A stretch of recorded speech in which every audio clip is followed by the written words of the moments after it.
नमस्कार, आप देख रहे हैं मार्केट टाइम्स टीवी का खास प्रोग्राम बाजार दिन भर। इस समय शेयर बाजार में आज की कहानी की अगर बात करें तो सिर्फ सेंसेक्स और निफ्टी की गिरावट की नहीं रही, क्योंकि एक तरफ निफ्टी 132 अंक से ज्यादा टूटकर 24,154 के करीब बंद हुआ, तो वहीं बाजार की चौड़ाई कमजोर रही और आईटी शेयरों में बिकवाली ज्यादा देखने को मिली। तो दूसरी तरफ इसी कमजोर बाजार में एक डिफेंस शेयर करीब 10% उछलकर 52 हफ्तों के हाई पर पहुंच गया। यानी बाजार ने आज एक साथ दो तस्वीरें दिखाई, एक तरफ दबाव तो दूसरी तरफ चुनिंदा शेयरों में जोरदार खरीदारी। तो आखिर बाजार में बिकवाली क्यों बढ़ी, किन सेक्टर्स ने बाजार को सपोर्ट दिया, कौन से शेयर बने आज के टॉप गेनर्स और टॉप लूजर, और सबसे बड़ा सवाल पारस डिफेंस में आई इतनी तेज रफ्तार के पीछे क्या है और आगे इस शेयर में क्या देखना होगा। इन तमाम सवालों के साथ शुरू करते हैं बाजार दिन भर, जहां नजर होगी आज के कारोबार से लेकर कल के बड़े ट्रिगर्स तक। सबसे पहले बात आज के पूरे बाजार की। मंगलवार के कारोबारी सत्र में घरेलू शेयर बाजार पर बिकवाली का दबाव देखने को मिला। निफ्टी 50 करीब 132.75 अंक टूटकर 24,154.90 के स्तर पर बंद हुआ। वहीं सेंसेक्स करीब 0.63% की गिरावट के साथ बंद होता दिखाई दिया। आज की कमजोरी सिर्फ इंडेक्स तक सीमित नहीं रही। एनएससी पर कुल 3,582 शेयरों में कारोबार हुआ। इनमें 1,555 शेयर बढ़त के साथ जबकि 1,924 शेयर गिरावट के साथ कारोबार करते दिखाई दिए। वहीं 103 शेयरों में कोई खास बदलाव नहीं हुआ। यानी मार्केट ब्रेथ ने भी साफ संकेत दिया कि आज बाजार में बिकवाली का दबाव व्यापक रहा। कुछ चुनिंदा शेयरों में खरीदारी जरूर दिखाई दी, लेकिन बड़े हिस्से में निवेशकों ने मुनाफा वसूली या यूं कहें कि सतर्कता का रुख अपनाया। अब समझते हैं कि इस कमजोर बाजार में कहां खरीदारी दिखाई दी और किन शेयरों ने बाजार को नीचे खींचा। सबसे पहले बात करेंगे टॉप गेनर्स की। सबसे पहले उन शेयर्स को हम ध्यान में रखेंगे जिन्होंने बाजार की कमजोरी के बीच मजबूती भी दिखाई। आज एक्सिस बैंक निफ्टी 50 का टॉप गेनर रहा और शेयर में करीब 1.65% की तेजी देखने को मिली। इसके बाद ग्रेसिम इंडस्ट्रीज और मैक्स हेल्थ केयर करीब 0.93% ऊपर रहे। वहीं महिंद्रा एंड महिंद्रा में करीब 0.91% और पावर ग्रिड में लगभग 0.70% की बढ़त रही। यानी आज बाजार में पूरी तरह एक तरफा बिकवाली नहीं थी। कुछ बैंकिंग, ऑटो और चुनिंदा डिफेंसिव काउंटर्स में खरीदारी ने बाजार को संभालने की कोशिश जरूर की, लेकिन ये खरीदारी इतनी मजबूत नहीं रही कि पूरे बाजार पर दबाव को खत्म कर सके। और अब आते हैं उस हिस्से पर जहां आज सबसे ज्यादा कमजोरी दिखाई दी और कौन से शेयर्स आज बाजार के सबसे ज्यादा लूजर रहे। क्योंकि बाजार में कमजोर प्रदर्शन में आईटी शेयरों की भूमिका आज महत्वपूर्ण रही। इन्फोसिस करीब 2.18% की गिरावट के साथ कमजोर शेयरों में रहा। इसके बाद एचसीएल टेक्नोलॉजीज करीब 1.96% नीचे बंद हुई। वहीं एशियन पेंट्स में करीब 1.95% की गिरावट देखने को मिली। यानी आज बाजार में जहां कुछ चुनिंदा हिस्सों में खरीदारी रही, वहीं आईटी समेत कुछ बड़े शेयरों में बिकवाली ने सेंटीमेंट को कमजोर बनाए रखा। यहां सबसे बड़ी बात यह है कि जब इंडेक्स हैवी वेट स्टॉक्स पर दबाव आता है तो बाजार के लिए रिकवरी करना मुश्किल हो जाता है। आज के कारोबार में भी कुछ ऐसा ही देखने को मिला। अब सवाल उठता है कि जब बाजार की शुरुआत से ही निवेशकों के बीच सतर्कता थी, तो क्या ये सिर्फ एक सामान्य प्रॉफिट बुकिंग थी या बाजार के सामने कुछ बड़े रिस्क फैक्टर्स भी थे। ये देखो, एक इन्वेस्टमेंट गुरु के टिप्स से पैसे डबल होंगे। बस ऑफर क्लेम करना है। पैसे डबल ऐसे कोई भी ग्रुप से तो अर्ज किया है, डबल रिटर्न्स के लालच में तुम्हें उलझाएंगे ये शेयर बाजार के अनवेरिफाइड ग्रुप्स। फेक टिप्स भेजकर तुम्हारी जेबें खाली कर जाएंगे। वाह वाह वाह वाह वाह वाह। एनएससी का कहना है सिर्फ सेबी रजिस्टर्ड एडवाइजर से सलाह लें और पेमेंट सिर्फ वेरीफाइड अकाउंट या यूपीआई पे करें। समझकर इन्वेस्ट कर। एनएसई द्वारा निवेशकों के हित में जारी। चलिए जानते हैं कि आज बाजारों में जो प्रॉफिट बुकिंग देखने को ये जो गिरावट आई है, क्या प्रॉफिट बुकिंग की वजह से थी या फिर बाजार के सामने कुछ बड़े रिस्क फैक्टर्स भी थे। क्योंकि इस समय घरेलू बाजार सिर्फ कंपनियों के क्वार्टरली परफॉर्मेंस पर नहीं चल रहा। Global markets, crude oil, interest rate, foreign flows और जियोपॉलिटिकल डेवलपमेंट्स भी सेंटिमेंट को लगातार इफेक्ट कर रहे हैं। ऐसे माहौल में छोटी सी नेगेटिव खबर भी सेलिंग प्रेशर बढ़ा सकती है। वहीं अच्छी खबर आने पर सिलेक्टिव बाइंग तेजी से लौट सकती है और यही वजह है कि आज के बाजार में ब्रॉड बेस्ड रैली के बजाय स्टॉक स्पेसिफिक एक्शन ज्यादा दिखाई दिया। और अब इसी स्टॉक स्पेसिफिक एक्शन की बात करें तो आज का सबसे बड़ा आकर्षण रहा डिफेंस सेक्टर। बाजार की गिरावट के बीच आज एक डिफेंस शेयर ने ऐसी छलांग लगाई कि इन्वेस्टर्स का पूरा ध्यान अपनी तरफ खींच लिया और इस शेयर का नाम है पारस डिफेंस एंड स्पेस टेक्नोलॉजी। आज इस कंपनी के शेयर में करीब 10% की जोरदार तेजी देखने को मिली। तेजी के साथ शेयर बीएसई पर करीब 1527.65 के इंट्राडे हाई पर पहुंच गया और खास बात यह रही कि शेयर ने नया 52 हफ्तों का हाई बनाया। अब इसकी तुलना अगर 52 हफ्तों के लो से करें तो शेयर का निचला स्तर करीब 580 रुपए रहा, यानी निचले स्तर से शेयर में काफी बड़ा रिकवरी मूव देखने को मिला। उपलब्ध बाजार आंकड़ों के अनुसार करीब 3 महीने में शेयर ने लगभग 105% का रिटर्न दिया है, यानी जिस समय ब्रॉडर मार्केट दबाव में था उस समय पारस डिफेंस में जोरदार मोमेंटम देखने को मिला। लेकिन यहां सबसे बड़ा सवाल यह है कि आखिर इस शेयर में खरीदारी इतनी तेज क्यों आ गई। पारस डिफेंस की तेजी को अब समझने के लिए पहले पूरे डिफेंस सेक्टर की कहानी समझना यहां बेहद जरूरी है, क्योंकि भारत में डिफेंस सेक्टर में स्वदेशीकरण और घरेलू मैन्युफैक्चरिंग पर लगातार जोर दिया जा रहा है और सरकार की कोशिश है कि रक्षा जरूरतों के लिए ज्यादा से ज्यादा सामान देश में ही तैयार हो। इससे उन भारतीय कंपनियों के लिए बड़ा अवसर बन रहा है जो डिफेंस इक्विपमेंट और स्पेशलाइज्ड टेक्नोलॉजी से जुड़ी हैं।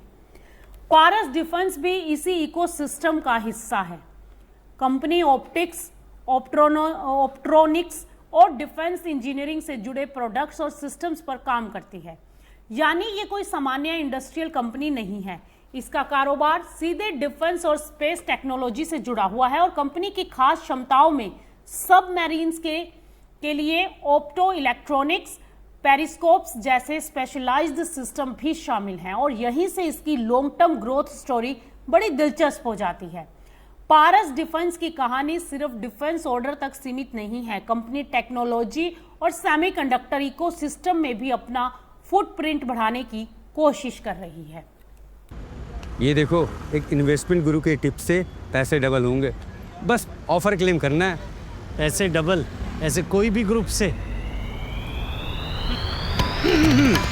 तो अर्ज किया है, डबल रिटर्न्स के लालच में तुम्हें उलझाएंगे ये शेयर बाजार के अनवेरिफाइड ग्रुप्स। फेक टिप्स भेजकर तुम्हारी जेबें खाली कर जाएंगे। वाह वाह वाह वाह वाह वाह। एनएससी का कहना है सिर्फ सेबी रजिस्टर्ड एडवाइजर से सलाह लें और पेमेंट सिर्फ वेरीफाइड अकाउंट या यूपीआई पे करें। सोच कर समझ कर इन्वेस्ट कर। एनएसई द्वारा निवेशकों के हित में जारी। बात करते हैं पारस सेमीकंडक्टर्स ने जो मध्य प्रदेश में प्रस्तावित ओएसएटी प्रोजेक्ट के लिए करीब 6200 करोड़ के निवेश से जुड़ा एक समझौता किया है। अब ये ओएसएटी का क्या मतलब है? OSAT means outsource semiconductor assembly and test, यानी सेमीकंडक्टर चिप बनने के बाद उसकी असेंबली, पैकेजिंग और टेस्टिंग करने का प्लांट। आसान भाषा में इसको समझें तो चिप का निर्माण होने के बाद उसे इस्तेमाल करने लायक बनाने के लिए पैकेजिंग और टेस्टिंग की जरूरत होती है। ओएसएटी कंपनियां यही काम करती हैं। प्रस्तावित ओएसएटी प्रोजेक्ट का मतलब है कि कंपनी सेमीकंडक्टर चिप की पैकेजिंग और टेस्टिंग से जुड़ा एक नया प्रोजेक्ट लगाने की योजना पर काम कर रही है और अगर इस तरह के प्रोजेक्ट समय पर एग्जीक्यूट हो जाते हैं तो कमर्शियल स्केल पर सफल रहते हैं तो कंपनी के लिए ग्रोथ का एक नया इंजन खुल सकता है। यानी एक तरफ डिफेंस मैन्युफैक्चरिंग, दूसरी तरफ स्पेस टेक्नोलॉजी और अब सेमीकंडक्टर अपॉर्चुनिटी।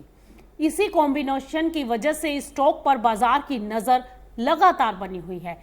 लेकिन यहीं पर इन्वेस्टर्स को थोड़ा रुक कर दूसरा पहलू भी देखना होगा, क्योंकि तेजी जितनी बड़ी है वैल्यूएशन का सवाल भी उतना ही बड़ा है किसी भी शेयर में 100% से ज्यादा की तेजी देखने के बाद सबसे जरूरी सवाल ये नहीं होता कि शेयर कितना चढ़ा।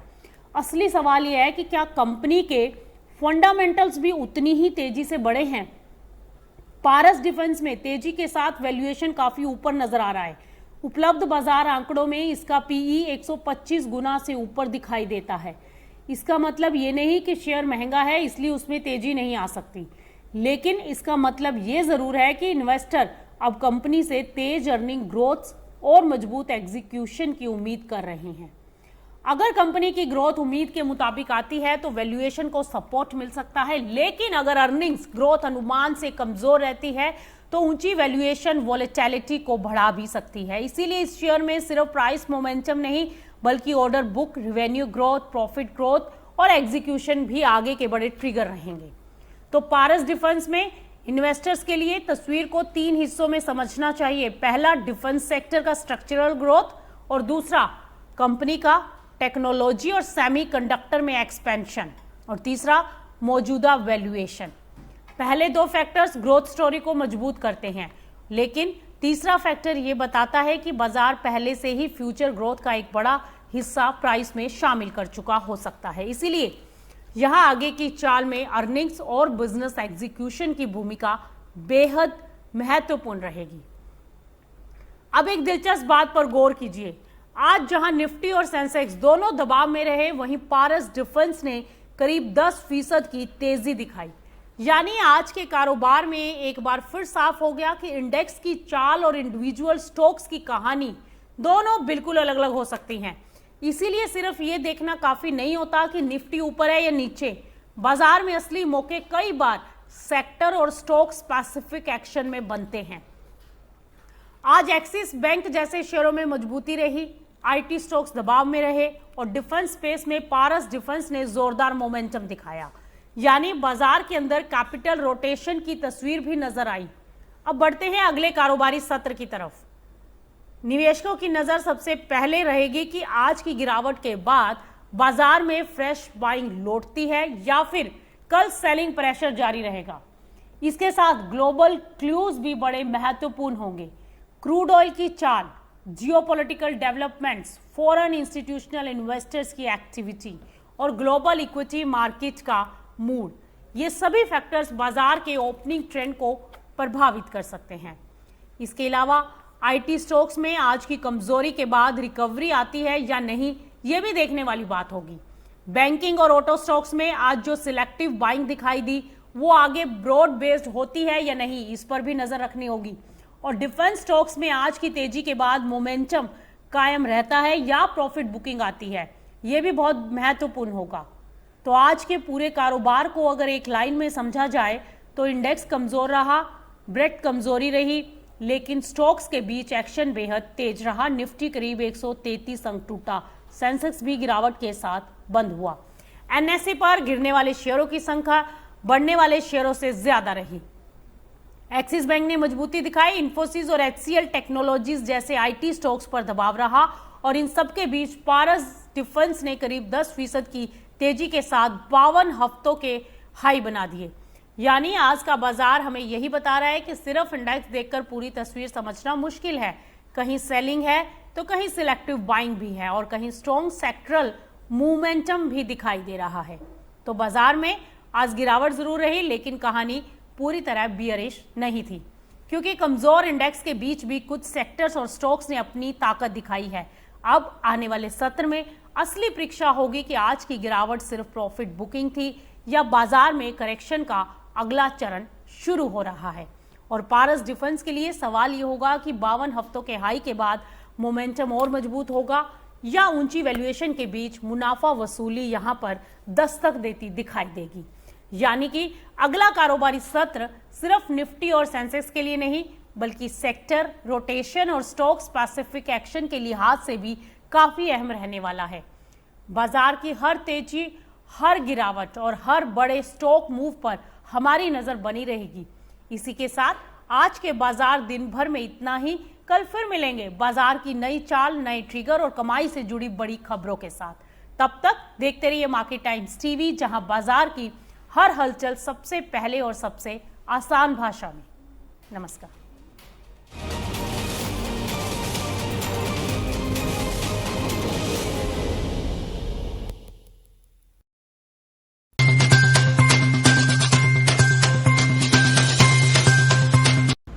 ये देखो, एक इन्वेस्टमेंट गुरु के टिप्स से पैसे डबल होंगे। बस ऑफर क्लेम करना है। पैसे डबल ऐसे कोई भी ग्रुप से? तो अर्ज किया है, डबल रिटर्न्स के लालच में तुम्हें उलझाएंगे ये शेयर बाजार के अनवेरिफाइड ग्रुप्स। फेक टिप्स भेजकर तुम्हारी जेबें खाली कर जाएंगे। वाह वाह वाह वाह वाह वाह। एनएससी का कहना है सिर्फ सेबी रजिस्टर्ड एडवाइजर से सलाह लें और पेमेंट सिर्फ वेरीफाइड अकाउंट या यूपीआई पे करें। सोचकर समझकर इन्वेस्ट कर। एनएसई द्वारा निवेशकों के हित में जारी।